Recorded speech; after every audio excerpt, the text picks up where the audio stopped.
Mazmur pasal 76. Allah hakim segala bangsa, untuk pemimpin biduan dengan permainan kecapi Mazmur Asaf. Nyanyian. Allah terkenal di Yehuda, namanya masyhur di Israel. Di Salem sudah ada pondoknya dan kediamannya di Sion. Di sanalah didapatkannya panah yang berkilat, perisai dan pedang dan alat perang.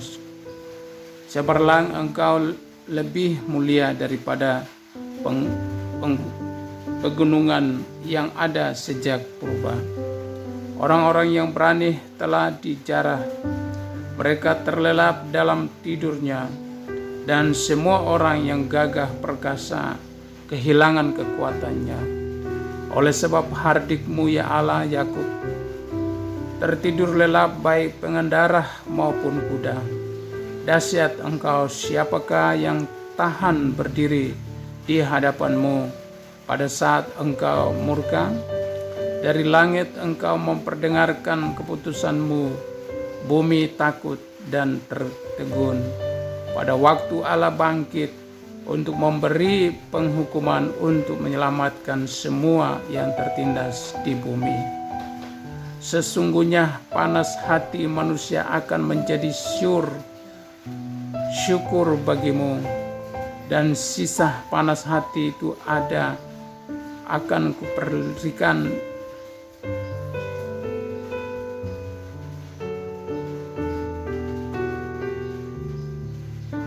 kau perikat pinggangkan. Bernasarlah dan bayarlah nasarmu itu kepada Tuhan Allahmu. Biarlah semua orang yang di sekelilingnya menyampaikan persembahan kepada Dia yang ditakuti. Dia yang mematahkan semangat para pemimpin, Dia yang dahsyat bagi raja-raja di bumi. Mazmur pasal 77. Perbuatan Allah di masa lampau, untuk pemimpin biduan menurut Yedutun Mazmur Asaf. Aku mau berseru-seru dengan nyaring kepada Allah, supaya Ia mendengarkan aku. Pada hari kesusahanku aku mencari Tuhan. Malam-malam tanganku terulur dan tidak menjadi lesu. Jiwaku enggan dihiburkan. Apabila aku mengingat Allah, maka aku mengerang. Apabila aku merenung, makin lemah lesulah semangatku. Engkau membuat mataku tetap terbuka. Aku gelisah sehingga tidak dapat berkata-kata. Aku memikir-mikir hari-hari zaman purbakala. Tahun-tahun zaman dahulu aku ingat. Aku sebut-sebut pada waktu malam dalam hatiku. Aku merenung dan rohku mencari-cari. Untuk selamanyakah Tuhan menolak dan tidak kembali bermurah hati lagi? Sudah lenyapkah untuk seterusnya kasih setianya? Telah berakhirkah janji itu berlaku turun-temurun? Sudah lupakah Allah menaruh kasihan, atau ditutupinyakah rahmatnya karena murkanya? Maka kataku, inilah yang menikam hatiku, bahwa tangan kanan yang maha tinggi berubah. Aku hendak mengingat perbuatan-perbuatan Tuhan. Ya, aku hendak mengingat keajaiban-keajaiban-Mu dari zaman purbakala. Aku hendak menyebut-nyebut segala pekerjaan-Mu dan merenungkan perbuatan-perbuatan-Mu. Ya Allah, jalan-Mu adalah kudus. Allah manakah yang begitu besar seperti Allah kami? Engkaulah Allah yang melakukan keajaiban. Engkau telah menyatakan kuasa-Mu di antara bangsa-bangsa. Dengan lengan-Mu Engkau telah menebus umat-Mu, Bani Yakub dan Bani Yusuf. Air telah melihat Engkau, ya Allah. Air telah melihat Engkau lalu menjadi gentar. Bahkan samudra raya gemetar. Awan-awan mencurahkan air, awan gemawan bergemuruh. Bahkan anak-anak panah-Mu beterbangan, deru gunturmu mengelinding kilat-kilat, menerangi dunia demi gemetar dan bergoncang. Melalui laut jalanmu dan lorongmu melalui muka air yang luas, tapi jejakmu tidak kelihatan. Engkau telah menuntun umatmu seperti kawanan domba dengan perantaran Musa dan Harun.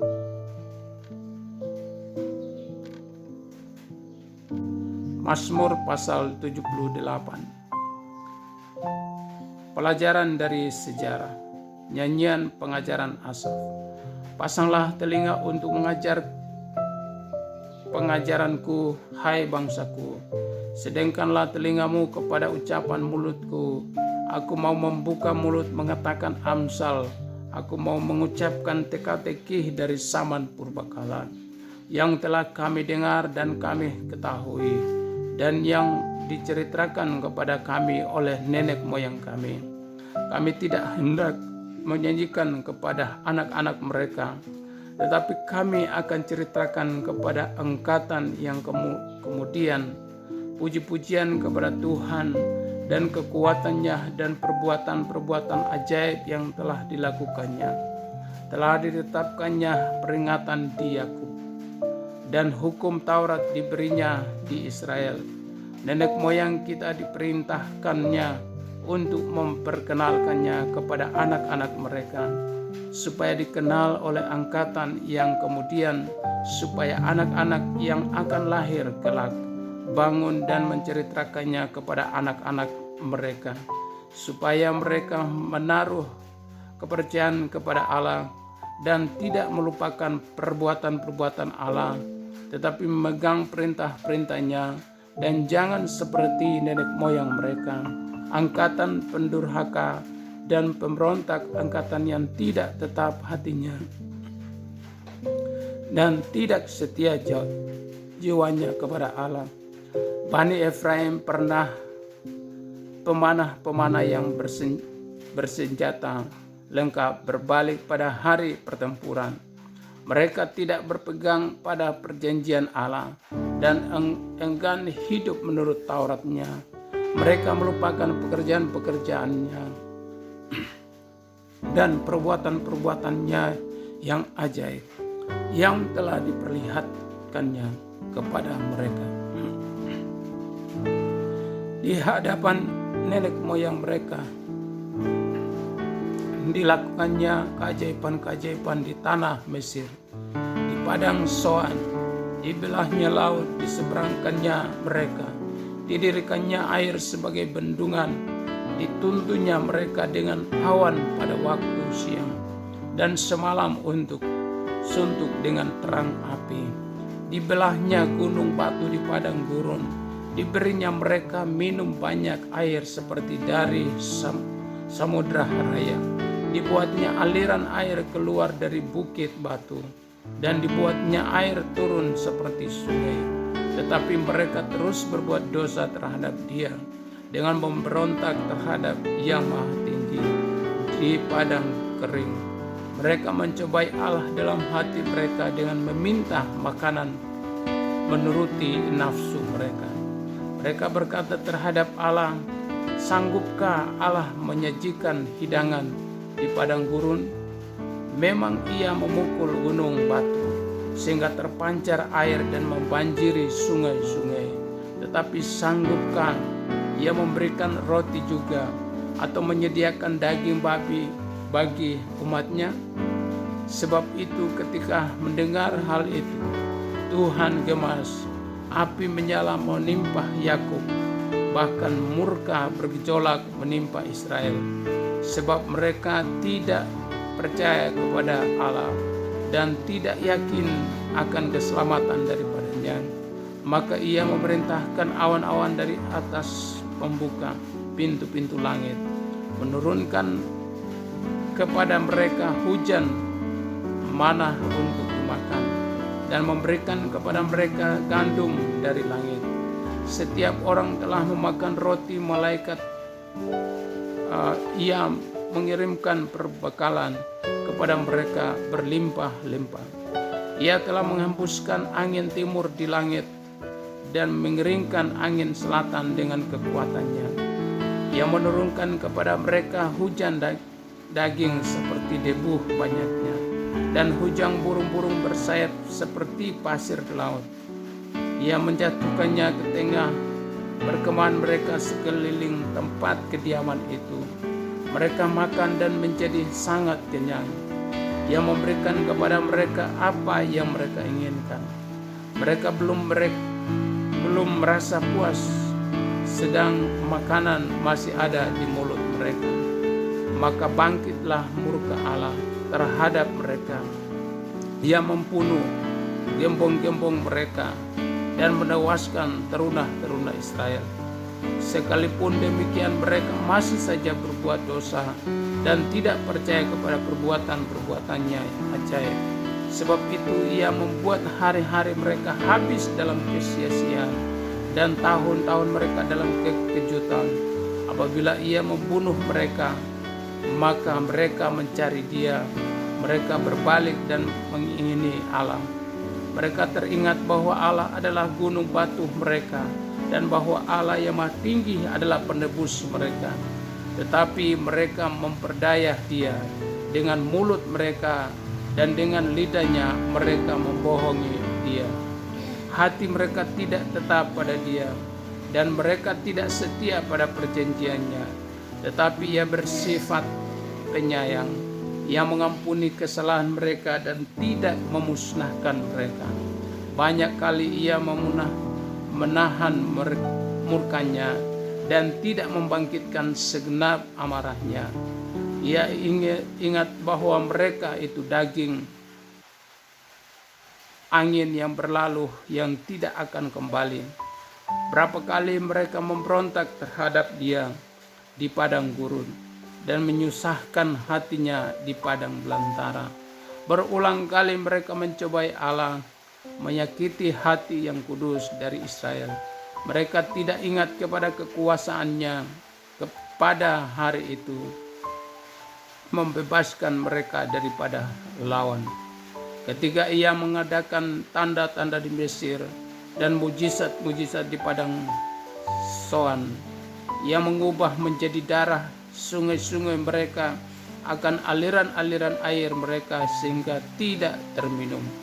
Ia melepaskan kepada mereka lalat pikat, ia memakan mereka, dan katak-katak ia memusnahkan mereka. Ia memberikan hasil tanah mereka kepada ulat, dan hasil jerih payah mereka kepada belalang. Ia mematikan pohon anggur mereka dengan hujan batu, dan pohon-pohon arah mereka dengan embun beku. Ia membiarkan kawanan binatang mereka ditimpa hujan es, dan ternak mereka disambar halilintar. Ia melepaskan kepada mereka murkanya yang menyala-nyala, kegemasan, kegeraman, dan kesesakan. Satu pasukan malaikat yang membawa malapetaka. Ia membiarkan murkanya berkobar. Ia tidak mencegah jiwa mereka dari maut. Nyawa mereka diserahkannya kepada penyakit sampar. Dibunuhnya semua anak-anak sulung di Mesir. Kegagahan mereka yang pertama-tama di kemah-kemah Ham. Disuruhnya umatnya berangkat seperti domba-domba dipimpinnya. Mereka seperti kawanan hewan di padang gurun. Dituntunnya mereka dengan tentram sehingga tidak gentar. Sedang musuh mereka dilengkapi laut. Dibawanya mereka ke tanahnya yang kudus, yakni pegunungan ini yang diperoleh tangan kanannya. Dihalaunya bangsa-bangsa dari depan mereka. Dibagi-bagikannya kepada mereka tanah pusaka dengan tali pengukur, dan disuruhnya suku-suku Israel mendiami kemah-kemah mereka itu. Tetapi mereka mencobai dan memberontak terhadap Allah yang Maha Tinggi dan tidak berpegang pada peringatan-peringatannya. Mereka murtad dan berkhianat terhadap nenek moyang mereka, berubah seperti busur yang memperdaya. Mereka menyakiti hatinya dengan bukit-bukit pengorbanan. Mereka membuat dia cemburu dengan patung-patung mereka. Ketika Allah mendengarnya, ia menjadi gemas. Ia menolak Israel sama sekali. Ia membuang kediamannya di Silo, kemah yang didiaminya di antara manusia. Ia membiarkan kekuatannya tertawa, membiarkan kehormatannya jatuh ke tangan lawan. Ia membiarkan umatnya dimakan pedang, dan gemaslah ia atas miliknya sendiri. Anak-anak terunah mereka dimakan api, dan anak-anak darah mereka tidak lagi dipuja dengan nyanyian perkawinan. Imam-imam mereka gugur oleh pedang, dan janda-janda mereka tidak dapat menangis. Lalu terjagalah Tuhan seperti orang yang tertidur, seperti pahlawan yang siuman dari mabuk anggur. Ia memukul mundur para lawannya.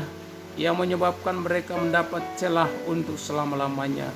Ia menolak kemah Yusuf, dan suku Efraim tidak dipilihnya. Tetapi ia memilih suku Yehuda, gunung Sion yang dikasihinya. Ia membangun tempat kudusnya setinggi langit, laksana bumi yang didasarkannya untuk selama-lamanya. Dipilihnya Daud hambanya, diambilnya dia dari antara kandang kambing domba, dari tempat domba-domba yang menyusui. Didatangkannya dia untuk menggembalakan Yakub, umatnya, dan Israel miliknya sendiri.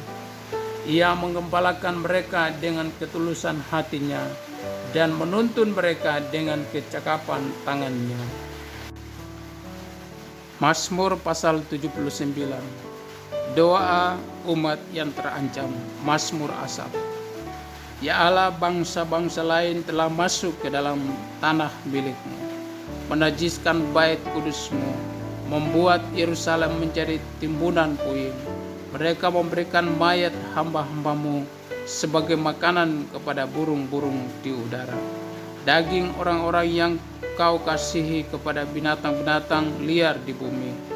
Mereka menumpahkan darah orang-orang itu seperti air sekeliling Yerusalem, dan tidak ada yang menguburkan. Kami menjadi celah bagi tetangga-tetangga kami, menjadi olok-olok dan cemooh bagi orang-orang sekeliling kami. Berapa lama lagi ya Tuhan, Engkau murka terus-menerus, dan cemburumu berkobar-kobar seperti api? Tumpahkanlah amarahmu ke atas bangsa-bangsa yang tidak mengenal Engkau, ke atas kerajaan-kerajaan yang tidak menyerukan namamu, sebab mereka telah memakan habis Yakub, dan tempat kediamannya mereka hancurkan. Janganlah perhitungkan kepada kami kesalahan nenek moyang kami. Kiranya rahmat-Mu segera menyongsong kami, sebab sudah sangat lemah kami. Tolonglah kami ya Allah, penyelamat kami, demikian demi kemuliaan nama-Mu. Lepaskanlah kami dan ampunlah dosa kami oleh karena nama-Mu. Mengapa bangsa-bangsa lain boleh berkata, di mana Allah mereka? Biarlah di hadapan kami bangsa-bangsa lain mengetahui pembalasan atas darah yang tertumpah dari hamba-hamba-Mu. Biarlah sampai ke hadapan-Mu keluhan orang tahanan, sesuai dengan kebesaran lengan-Mu. Biarkanlah hidup orang-orang yang ditentukan untuk mati dibunuh, dan balikkanlah ke atas pengakuan tetangga kami 7 kali lipat celah yang telah didatangkan kepadamu ya Tuhan. Maka kami ini umat-Mu dan kawanan domba gembala-Mu akan bersyukur kepadamu untuk selama-lamanya, dan akan memberitakan puji-pujian untuk-Mu turun-temurun. Mazmur pasal 80. Doa untuk keselamatan Israel. Untuk pemimpin biduan menurut lagu bunga bakung, kesaksian Asaf, Mazmur. Hai gembala Israel, pasanglah telinga, engkau yang mengiring Yusuf sebagai kawanan domba. Ya Engkau yang duduk di atas para kerub, tampillah bersinar di depan Efraim dan Benyamin dan Manasye. Bangkitlah keperkasaanmu dan datanglah untuk menyelamatkan kami, ya Allah. Pulihkanlah kami, buatlah wajah-Mu bersinar, maka kami akan selamat. Tuhan Allah semesta alam, berapa lama lagi murka-Mu menyala sekalipun umat-Mu berdoa? Engkau memberi mereka makan roti cucuran air mata. Engkau memberi mereka minum air mata berlimpah-limpah. Engkau membuat kami menjadi pokok percederaan tetangga-tetangga kami, dan musuh-musuh kami mengolok-olok kami. Ya Allah semesta alam, pulihkanlah kami, buatlah wajah-Mu bersinar, maka kami akan selamat. Telah kau ambil pohon anggur dari Mesir, telah kau halau bangsa-bangsa, lalu kau tanam pohon itu. Engkau telah menyediakan tempat bagi dia, maka berakarlah ia dalam-dalam dan memenuhi negeri. Gunung-gunung terlindung oleh bayang-bayangnya, dan pohon-pohon aras Allah oleh cabang-cabangnya. Dijulurkannya ranting-rantingnya sampai ke laut, dan pucuk-pucuknya sampai ke sungai Efrat. Mengapa engkau melanda temboknya, sehingga ia dipetik oleh setiap orang yang lewat? Babi hutan menggorotinya, dan binatang-binatang di padang memakannya. Ya Allah semesta alam, kembalilah kiranya, pandanglah dari langit, dan lihatlah, indahkanlah pohon anggur ini. Batang yang ditanam oleh tangan kanan-Mu, mereka telah membakarnya dengan api dan menebangnya. Biarlah mereka hilang lenyap oleh hardik wajah-Mu. Kiranya tangan-Mu melindungi orang yang di sebelah kanan-Mu, anak manusia yang telah Kau teguhkan bagi diri-Mu itu. Maka kami tidak akan menyimpang daripada-Mu. Biarkanlah kami hidup, maka kami akan menyerukan nama-Mu. Ya Tuhan Allah semesta alam, pulihkanlah kami, buatlah wajah-Mu bersinar, maka kami akan selamat.